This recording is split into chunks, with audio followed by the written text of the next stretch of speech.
नमस्कार, सबसे बड़ा मुद्दा देख रहे हैं आप। मैं हूं आपके साथ शुभम त्रिपाठी। उत्तर प्रदेश के चुनाव में अखिलेश की हार क्या हुई? समाजवादी पार्टी के अध्यक्ष अखिलेश यादव की मुश्किलें भी बढ़ने लगी हैं। सबसे पहले तो अखिलेश यादव और उनके चाचा शिवपाल के बीच अनबन की खबरें आईं और उसके बाद समाजवादी पार्टी के सांसद शफीकुर रहमान बर्क का दर्द छलका और उन्होंने दावा किया कि पार्टी मुसलमानों की अनदेखी कर रही है। और अब अखिलेश के सबसे करीबी नेताओं में से एक और समाजवादी पार्टी के सबसे बड़े मुस्लिम चेहरा माने जाने वाले आजम खान के खेमे में भी नाराजगी की खबरें आ रही हैं। तो चुनाव के बाद समाजवादी पार्टी के खेमे से सामने आ रही खबरों के बाद अब तमाम सवाल खड़े होते हैं, जैसे आजम खान गुट के आरोपों में आखिर कितना दम है? क्या मुस्लिमों से अखिलेश का सिर्फ वोटों का रिश्ता है? बिखरने की कगार पर क्या अखिलेश का परिवार अब पहुंच गया है? हार के बाद समाजवादी पार्टी क्या अंदर से कमजोर हो गई है? और मुस्लिम नेताओं में क्या नाराजगी बढ़ती जा रही है? वो तमाम सवाल हैं जिसका जवाब इस कार्यक्रम में हम तलाशेंगे, लेकिन उससे पहले ये रिपोर्ट देखिए।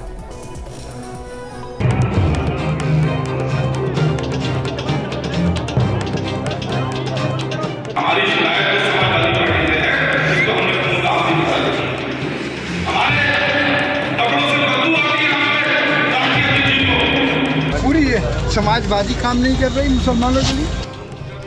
अल्पसंख्यकों के सच्चे हिमायती और पैरोकार होने का दावा करने वाली समाजवादी पार्टी के मुखिया अखिलेश यादव से उन्हीं की पार्टी के मुस्लिम नेता नाराज चल रहे हैं। जेल में बंद एसपी विधायक आजम खान के समर्थकों ने अखिलेश यादव के खिलाफ मोर्चा खोल दिया है। रामपुर में आजम खान के करीबी एसपी कार्यकर्ताओं ने बैठक की और आर पार का मूड साफ कर दिया। बात एसपी छोड़ने तक पर आ गई है। हमारी शिकायत समाजवादी पार्टी से है, इसको हमने खून आंसू दिखा दी। हमारे कपड़ों से बदबू आती है हमारे राष्ट्रीय चीज को। हमारे चीजों का हमारा नाम भी लेना चाहते हैं। आपसे पूछना चाहता हूँ कि सारा ठेका अब्दुल्ला ने लिया है। दरी भी अब्दुल बिठाएगा, वोट भी अब्दुल देगा और जेल भी अब्दुल जाएगा। और राष्ट्रीय देखिए आपके मुंह से एक शब्द नहीं निकलेगा।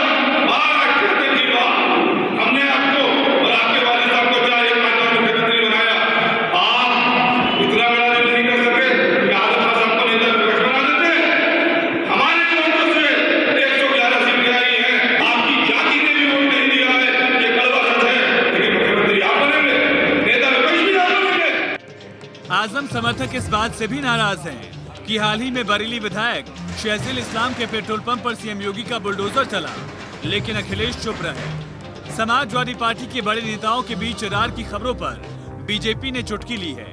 उनको किन से बदबू आ रही है, किन से नहीं आ रही है, अखिलेश जी जाने। वो आपस में इतने घुल मिल के उन्होंने राजनीति की है, तो उसका वही अच्छा सवाल जवाब दे सकते हैं। और उन्होंने अपना कथन कर भी दिया। बहुत दिनों से टूट रहा है, आज से नहीं। परिवार तो बिखर रहा है और चूंकि परिवारवादी राजनीति थी, कोई सिद्धांतवादी राजनीति नहीं थी। सत्ता के लिए राजनीति थी, स्वार्थों के लिए राजनीति थी। अल्टीमेटली ऐसी राजनीति बिखरती है।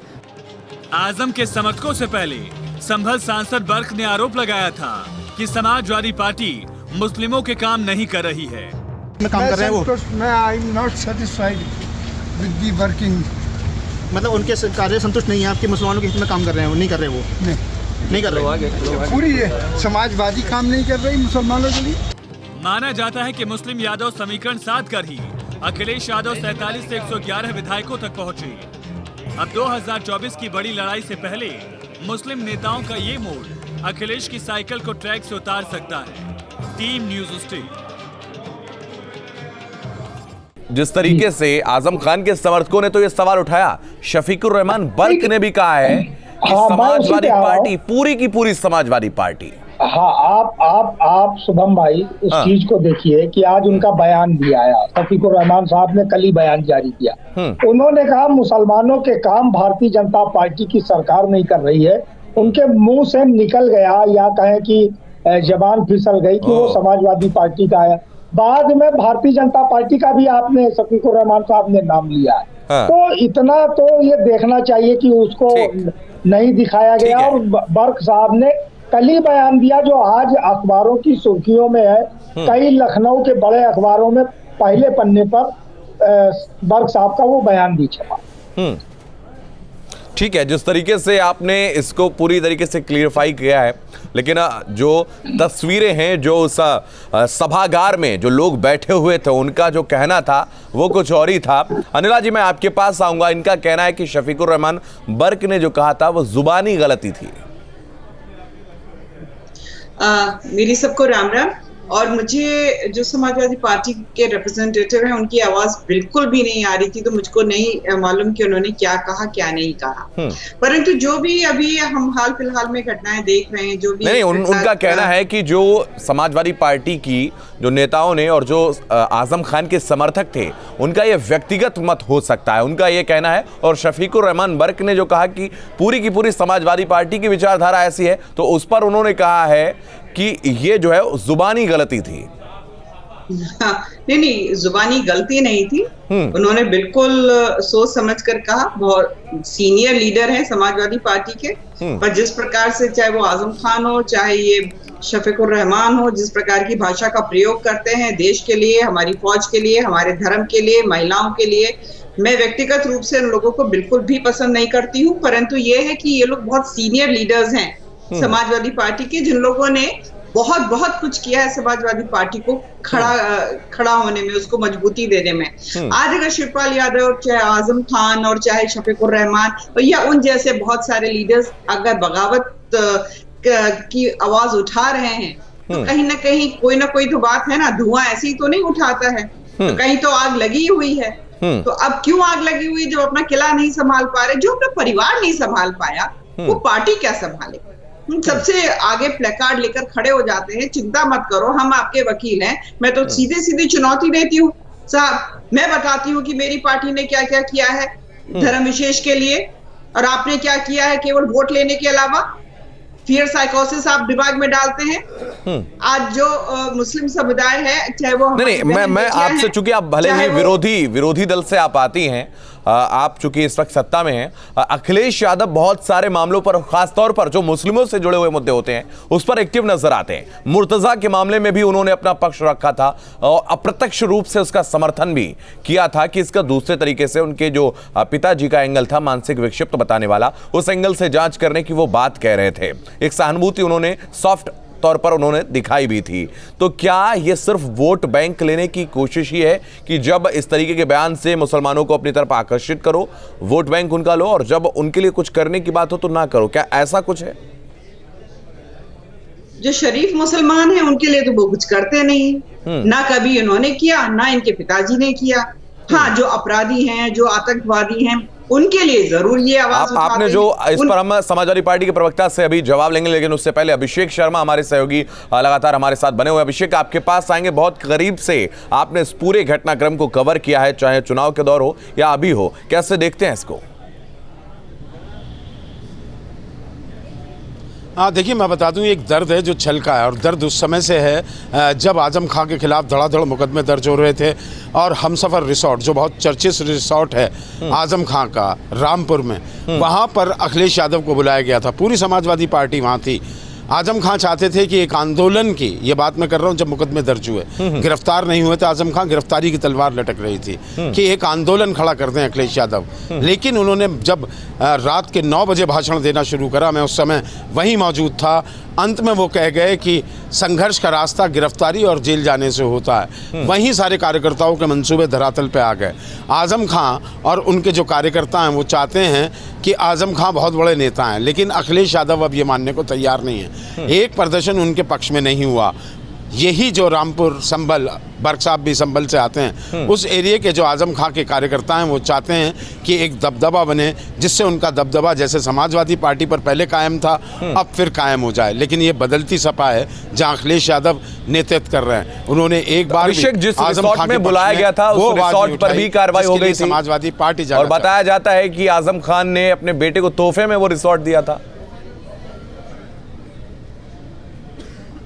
जी बिल्कुल, उसका एक हिस्सा जो सरकारी ज़मीन पे था उसको ढाया गया, और जो दूसरे हिस्से थे उसमें बिजली का बकाया था, उसके कनेक्शन काटे गए, कार्रवाई पूरी हुई। तो दर्द वही है जो मैं बता रहा हूँ, जौहर यूनिवर्सिटी पे लगातार कार्रवाई हुई। तो जो संघर्ष का रास्ता मुलायम सिंह का था, और एक कद की भी बात है, आजम खान चाहते थे, उनके पुत्र चाहते थे कि अखिलेश यादव योगी सरकार से बात करें, पूर्व सीएम है, शायद उनके लिए पैरवी करें तो उनकी जो मुसीबतें हैं थोड़ी सी कम हो सकती है। लेकिन यहाँ बात यह है कि मुलायम सिंह का जो कद समाजवादी पार्टी में था उतना बड़ा कद शायद अखिलेश का नहीं है, और यही दिक्कत है जिसका दर्द आजम और उनकी पूरी टीम को, चाहे अब्दुल्ला बोले ना बोले, लेकिन जो उनके खासम खास रामपुर के हैं उनके मन में ये टीस है, अखिलेश की चुप्पी उन्हें रह रह कर सताती। बिल्कुल अभिषेक, वापस आपके पास आएंगे। एनके सिंह साहब हमारे साथ जुड़े हैं, वरिष्ठ पत्रकार हैं। एनके सिंह साहब, चूंकि एक बड़ा अनुभव आपके पास है, जो आपने तमाम अपने पत्रकारिता के जो आपका एक कार्यकाल रहा है उस दौरान आपने कवर किया है, सबसे बड़ा सवाल यही उठता है लोगों के जहन में कि आखिर मुसलमानों के रहनुमा बताए जाते हैं अखिलेश यादव, मुसलमानों ने एक मुश्त जो वोट है वो अखिलेश यादव को दिया है, लेकिन क्या ये जो दर्द छलक रहा है ये वाजिब दर्द है?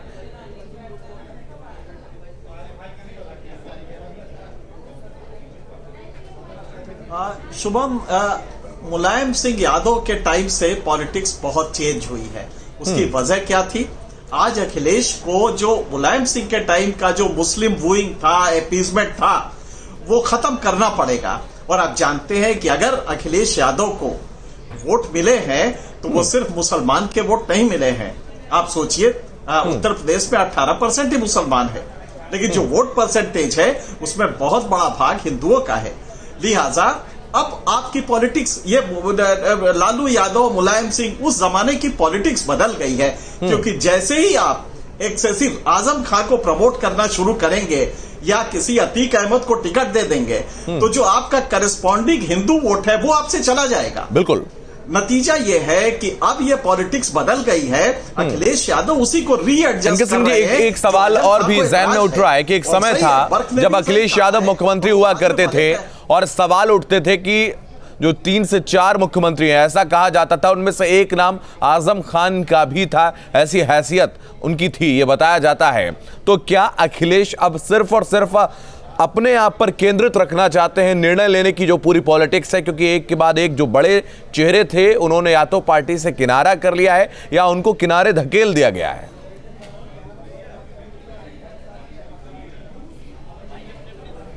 शुभम, बिल्कुल सही आपने कहा है, बहुत बारीक ये इशू है। आप देखिए, ग्रेजुअली अखिलेश यादव ने आपकी टिकट बता, बिल्कुल सही कह रहे हैं कि फाउंडर मेंबर है आजम खान, लेकिन गौर कीजिएगा पूरे चुनाव में कहीं से भी आजम खान कहीं नजर नहीं आए, कोई कटआउट इस तरह का नहीं था। तो अखिलेश ने रीएडजस्ट करना शुरू किया है। और इसको देखना, मुसलमान लीडरों को भी अब ये सोचना होगा कि वो जमाना, एक जमाने में वो मुख्यमंत्री से ज्यादा पावरफुल हुआ करते थे। आजम खान का वो जमाना मुझे याद है, मेरी गुफ्तगू भी उनसे होती थी और उस समय वो चीफ मिनिस्टर से ज्यादा ताकतवर होते थे। लेकिन जमाना बदला है। अब अगर आपको भारत में पॉलिटिक्स करनी है, यूपी बिहार में करनी है, तो अब आपको वो जो हार्डकोर अपीजमेंट था उसको खत्म करना पड़ेगा। और आप करिए, कॉज के लिए कुछ बोलिए, लेकिन उस हद तक ना बोलिए कि लगे कि आपका जो दूसरा वर्ग है वो नाराज होगा। तो बीजेपी की जो इमर्जेंस हुई है उसका जो सबसे बड़ा प्लस पॉइंट है वो ये है कि अब एक्सेसिव मुस्लिम वोइंग, मुस्लिम अपीजमेंट नहीं होगा। ना वो लालू यादव की हैसियत, आप देख रहे हैं कि लालू यादव किस तरह भूमिहार वोट के लिए लालायित थे, वहां पे भूमिहार वोट चाहिए। यहाँ पे आपको अगर नॉन यादव बैकवर्ड्स के वोट चाहिए तो आपकी मजबूरी है कि जो मुस्लिम वोइंग है, जो एक जमाने में मुलायम सिंह किया करते थे, उसे कम करे। और ये मुस्लिम नेताओं को भी रियलाइज करना पड़ेगा कि जमाना बदला है। अब अखिलेश यादव की मजबूरी है कि उतने एग्रेसिव नहीं होंगे। बिल्कुल, उनकी मजबूरी है कि अब उतने एग्रेसिव वो नहीं हों। जावेद अहमद, कितना सहमत हैं आप? चूंकि लगातार आप देखिए एक के बाद एक दर्द छलकते जा रहे हैं और आप भले इसको कवर करने की कोशिश करें, लेकिन जो दर्द है, जो आंसू हैं, जो जज्बात हैं, वो बाहर आ ही रहे हैं। देखिए शुभम जी, इनके सर की मैं बात नहीं सुन पाया, लेकिन जो आपने कहा मैं उस पर कहूंगा। और अनिला जी ने जो बात कही, देखिए ये दर्द और आंसू, ये जो है मेरा अपना मानना है और ये राजनीति में, सार्वजनिक जीवन में होता है कि जो संघर्ष का साथी होता है वो रिश्ता खून के रिश्ते से भी बढ़कर होता है। आजम खान साहब के सम्मान में कभी भी समाजवादी पार्टी के लोगों के मन में या हमारे नेतृत्व के मन में कभी कमी नहीं रही। हमने शुरुआत में ही कहा कि वो हम लोगों के दिलों की धड़कन है। और इस बात को जिन्होंने उठाया कल बैठक में, उन्होंने भी आज स्वीकार किया मेरे साथ एक बड़े चैनल में बैठकर, आपके जैसे ही चैनल के साथ, कि हाँ ये मेरा व्यक्तिगत दर्द है। तो राजनीति में कोई चीज व्यक्तिगत नहीं होती है, जो कुछ भी होता है मैं इस बात को स्वीकार करता हूँ, वो सार्वजनिक होता है। प्रदेश नेतृत्व ने जिला अध्यक्ष जी से, जो गोयल साहब है, उनसे पूरी रिपोर्ट मांगी है, और जब सानू मियां ने स्वयं कह दिया ये मेरी व्यक्तिगत बात है, पहली बात। दूसरी बात, अनिला जी जो बड़ी बड़ी बातें कर रही थी, परिवार नहीं, परिवार तो आपका भी नहीं संभला। योगी जी अपनी संवैधानिक जो उनका अधिकार था वो मंत्रिमंडल नहीं बना पाए, 52 में एक मंत्री उनका बना। आज वही परिवार की एका दिखाने के लिए दोनों डिप्टी सीएम को लेके वो दिल्ली के दौरे पर हैं। क्या किया था मोदी जी ने? मोदी जी, अनिला जी, इनका आरोप है कि आप जो है 52 में सिर्फ एक मंत्री अपना बना पाए, ऐसा योगी आदित्यनाथ, ऐसा इनका कहना है, जवाब दीजिए। और मोदी जी ने उनका नहीं होते हैं सवाल पूछने वाले, और ना ही मैं कोई होती हूँ इसका उत्तर देने वाली। ये मेरी पार्टी का मसला है, ये मुख्यमंत्री जी का प्रेरोगेटिव है, पार्टी की सीनियर लीडरशिप का प्रेरोगेटिव है कि वो किसको टिकट देते हैं, कौन जीत कर आता है, किसको मंत्रिमंडल में रखते हैं, किसको नहीं रखते। उसकी चिंता आप मत करिए, आप तो अपनी पार्टी की चिंता कर लीजिए। ये जो बदलाव आ रहा है ना समाजवादी पार्टी में, ऐसा ना हो कि अखिलेश यादव जी को ही अपना अध्यक्ष का पद छोड़ना पड़ जाए।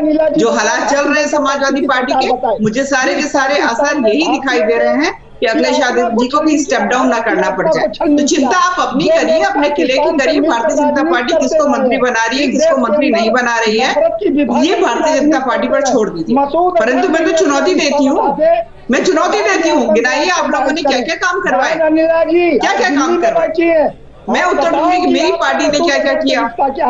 अगर आपको मेरी चुनौती स्वीकार है तो शुरू हो जाइए, गिनाइए 1 2 3 4 5 6 7 8 9 10। जावेद अहमद, अनिला जी का कहना है कि अगर उनकी चुनौती आपको स्वीकार है तो अल्पसंख्यकों के लिए, मुसलमानों के लिए आपने क्या काम किया वो गिनाइए, फिर वो गिनाएंगे, उनका कहना है। भारतीय जनता पार्टी बताए अगर हैसियत है, आप अपने गिना दीजिए ना, आप अपने गिनाइए, उसके बाद वो गिनाएंगी। आप गिनाइए, क्या नहीं किया ये बताइए आप। हाँ, ये बताइए ना। मुसलमानों के, मैं बता रहा हूँ, जहाँ मुसलमानों के राजनीतिक अधिकारों की बात थी, जहाँ उनको, आप बताइए 37,000 लोगों को एक समय में उर्दू अनुवादक और उर्दू अध्यापक की भर्ती दी गई, ये किसकी सरकार में दी गई? यह क्या भारतीय जनता पार्टी ने राजनीतिक हिस्सेदारी देने का काम किया?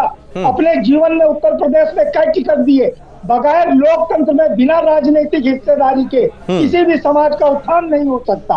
और समाजवादी पार्टी इस मामले में उसने सदैव अग्रणी भूमिका निभाई है।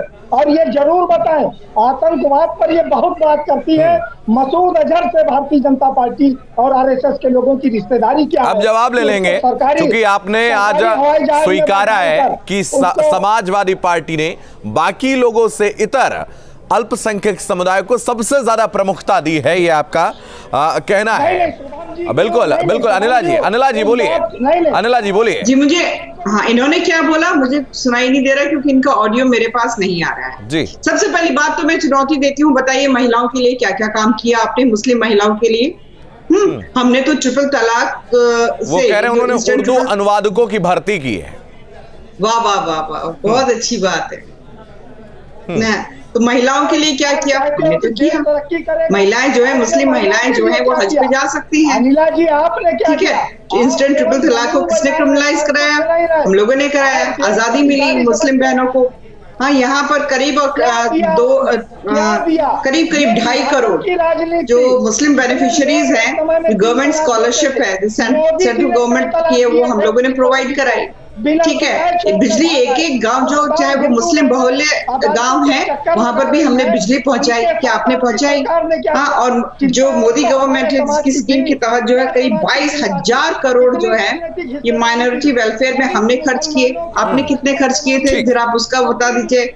चाहे नया सवेरा जो स्कीम है, हुनर हाट जो स्कीम है, दिस इज वन प्रोडक्ट के तहत जो हमने कितने कारीगरों को फायदा पहुंचाया, सारी लिस्ट मेरे सामने रखी हुई है। मैं तो गिनाने के लिए बिल्कुल तैयार हूँ। इन लोगों के पास गिनाने के लिए कुछ भी नहीं है। और मैं फिर दोहरा रही हूँ यहाँ पर, मार्क माई वर्ड्स, हो सकता है कि अखिलेश यादव जी को अपना पद छोड़ना पड़े, जिस प्रकार के हालात जो है समाजवादी पार्टी में हो रहे हैं। तो जो आप बोगे वही आपको काटना पड़ेगा। उत्तर तो जो अखिलेश यादव जी ने बोया है वो उनको काटना पड़ेगा। भरोसा है जो ठीक है, तो लगातार आरोप प्रत्यारोप की जो बातें हैं वो यहां पर चल रही थी। एक दूसरे ने क्या किया क्या नहीं किया ये गिनाने की कोशिश हो रही है। एनके सिंह साहब, चूंकि समय धीरे धीरे पूरा हो रहा है, मैं आपके पास आऊंगा।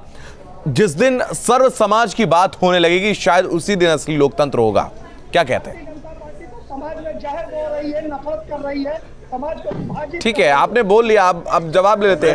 वेरी गुड, बिल्कुल सही कहा आपने, बहुत अच्छा लगा।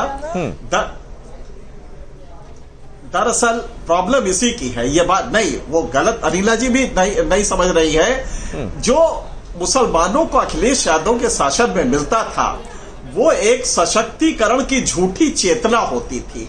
उनको हल्का सा लगता था कि अब तो अखिलेश का शासन है, अब हमारा कोई कुछ नहीं बिगाड़ सकता और हम किसी का बिगाड़ सकते हैं। तो एक झूठी चेतना थी जो यादवों को बिहार में मिली मुलायम लालू यादव के टाइम पे, यहाँ पे भी यादव और मुस्लिम जो कॉम्बिनेशन था वो एक झूठी चेतना, इसको नॉर्मली हम लोग मानते हैं। ये सशक्तिकरण का एहसास होता है, इससे उसके बेटे की नौकरी नहीं लगती है। लिहाजा जब आप आंकड़ों में देखेंगे तो मुसलमान के बच्चे ज्यादा पढ़े हों, अखिलेश के शासन में ऐसा नहीं हुआ। नतीजा ये होता है कि ये फॉल्स सेंस ऑफ एम्पावरमेंट है जिसको कि अखिलेश यादव करते थे, अब वो खत्म हो रहा है। लिहाजा मुस्लिम नेताओं को अब सोचना पड़ेगा कि स्थितियां बदल रही है। बिल्कुल एनके सिंह साहब, बहुत धन्यवाद। तो हम कोई हमारा कुछ नहीं कर सकता और हम किसी का कुछ भी कर सकते हैं। ऐसी सोच वाली चेतना जिसकी आप बात कर रहे हैं, उस चेतना का खात्मा कर दिया गया है इस सरकार में। बहुत धन्यवाद एनके सिंह साहब आपका हमारे साथ जुड़ने के लिए। अनिला सिंह जी हमारे साथ जुड़ी थी, जावेद अहमद समाजवादी पार्टी के प्रवक्ता हमारे साथ थे, अभिषेक हमारे सहयोगी जुड़े थे। आप सभी का बहुत धन्यवाद इस खास कार्यक्रम में जुड़ने के लिए। तो क्या मुसलमान अखिलेश यादव के लिए सिर्फ वोट बैंक है? ये आने वाले समय में पता चलेगा जब अखिलेश यादव की प्रतिक्रिया इस पर आएगी या नहीं आएगी, ये उनके हाथ में। इस खास कार्यक्रम में फिलहाल इतना है।